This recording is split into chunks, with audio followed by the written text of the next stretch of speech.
Okay, here we go. Got my gloves on. I'm ready to rock and roll. Let's start off with brushes. We are going to be doing a primary layer.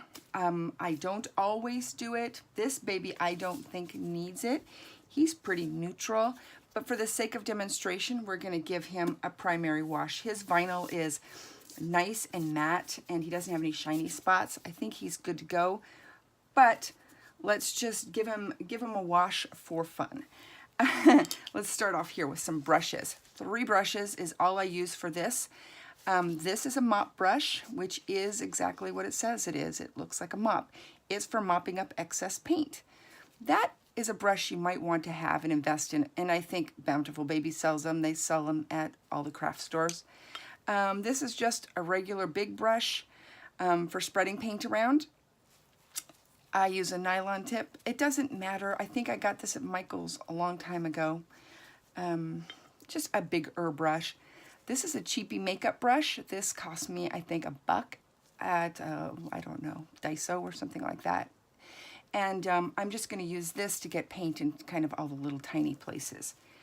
And then, like we talked about before, if you can, or even just go to like a thrift store, buy a plate that you will not be using for food again. This is going to have chemicals on it that are not good for your body. So make a dedicated plate. White is good. You're going to use this a lot. And cosmetic wedges. Ta-da! So what I like to do is I like to pick them apart a little bit. And the way I do that is I just pull out these sharp edges. So when I'm pouncing the paint in, I never see sharp lines. It's not necessary, but I like to do that. And then your wash. Now let me go through some of these that I have.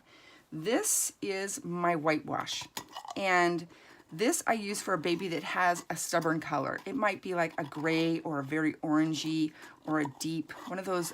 A lot of the German vinyl babies come in those orangey or those weird gray colors. And so this basically creates a nice canvas for you that you get to start from scratch. And so I use that. And this has your baby skin, some titanium white, and a lot of paint thinner, and just a tiny, tiny, tiny bit of matte varnish in it. Let's go to this one here. This is my pale flesh. It's a little bit darker. That just means that I use less titanium white. And this has a little bit of matte varnish in it too. If you remember, we're putting a tiny bit of matte varnish in some of these for those shiny babies that need a little help holding on to paint. This has no matte varnish on it. It's a little bit darker. And I use this if I'm going to do an AA baby. This is what I call base tan, and I live in California, so that term is used often. That's when you go out on kind of a warm day, not quite summer yet, and you start letting your skin brown up a little bit so that when you do go out on a nice hot day, you don't get a sunburn here. And so that's my base tan. And I want to say I was on a forum yesterday, and this poor woman had just finished her first layers of baby, and she said, I'm already out of baby skin. This hobby is going to be so expensive. And I followed the directions, and her poor baby was chalky and had thick paint on, and I felt so bad for her. And when people said, did you use the thinner? She said yes, and what she used was this, the thinning medium. Thinning medium and paint thinner are 2 different things. This has like a gel consistency, excuse me. And this is just going to create another paint for you that just has less pigment. So this is super concentrated. This is clear. There's some of this in this. What we're doing is making a thinner paint that can be applied thickly for other things, not for washes. So put this away for later, Augustus. Save it for later, and we'll work on that later. For now, we're going to be using paint thinner for washes. The only way to explain this is when you were a kid and you did watercolors, this is the paint, that's the water. We're going to use a lot of this and a little bit of this. This little jar, and this is actually their big jar, this will last a really long time. You're going to be using such a tiny amount. I'm going to give you a quick idea of the amount of paint. What you're going to be doing is taking the pigment from that jar and mixing it with a lot of this paint thinner And what'll happen is that pigment is going to float around inside the paint thinner. And then the paint thinner will flash off. That means that it will evaporate quickly and it will leave this very thin, almost translucent layer of paint on your baby. If you can tell, I know that's glary. Let me push down. You can barely see it. And when you give that baby its first coat, you're gonna say, there's no paint on there. That's a good thing. You don't want to see the paint on there. We're gonna build. And I know you're thinking, well, why am I doing that? Why can't I just grab some thick paint and get it all done in one shot? Well, because we're not just doing one of these colors. We're doing lots of different colors, and they react differently to each other, and they build on each other in different ways. And what you want to do is just apply these very thinly on top of each other and see what happens. It's super fun. It's not unlike watercolor. And just don't be in a hurry. This hobby takes a little bit of patience. And I know that there are people out there who are saying, I've got a paint by number system. You can get a baby painted in a day and go on eBay and sell it for $3,000 and you'll be rich. Don't listen to that, because that's not true. And that's not going to happen. You could learn this in a paint by numbers way. And today I'm giving you a super quick beginner basic, but really a nice baby that pulls in that kind of money. Takes hours and hours and hours and hours and lots of attention to detail to make. So let's get started. On this baby, again, I don't think he needs a neutralizing layer or any primer on him. He's pretty good to go. But so that we can play today, let's just give him a quick layer. It won't hurt him at all. I'm going to just give him a quick look over, make sure there's no dust or hair or weirdness on him. And then I'm going to take my thick brush, go inside here. Now remember that I am using a tub of this. This is like the Costco version of painting a baby. You are going to be using a small well of this, maybe a small Dixie cup or, a small glass container. Now, what I'm going to do is I'm going to take my thick brush and I'm going to give them a nice paint. I like to work in small areas at a time because this stuff flashes off super quick, and I don't like to pounce over dry areas with a wet sponge because I think it gives an uneven layer. And remember yesterday when I said be careful that there was no water in there? There is water and it's dripping onto my hand and it's kind of freaking me out, so I'm going to try to be aware of that. And I'm going to get a sponge and I am going to pounce that in. I'm not wiping.